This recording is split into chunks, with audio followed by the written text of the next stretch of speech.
Wins it for Hartford. Robertson, high slot, shot to score. A redirection as Robertson fired it on in from the high slot.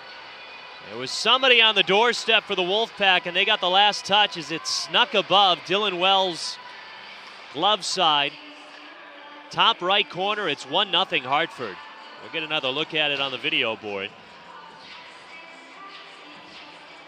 Looks like it was Trevino who lifted up his stick just a little bit, not high sticking. Far boards, right circle, centering pass. DJ Busdecker right there for the score.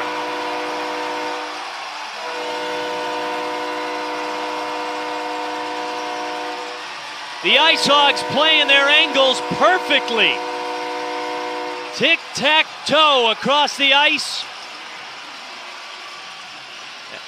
As Slavin raced to the puck, and a selfless pass to Busdecker, who knew exactly what. Robinson right circle, Reichel in the slot, one-timer, Tepley, and another score!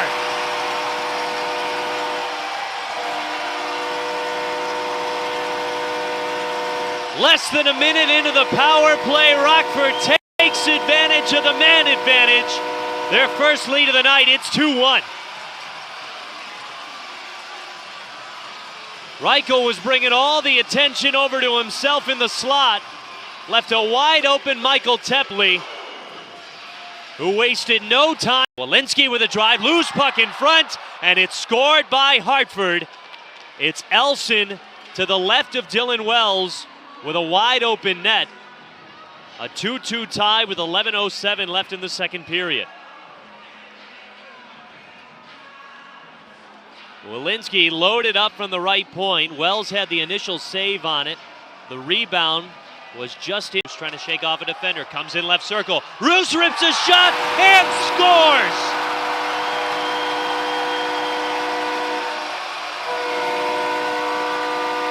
An absolute snipe by Philip Roos. Works into the left circle and picks up his second AHL goal in his 7th game. The defenseman showing off his offensive skills. Rockford's back on top 3-2.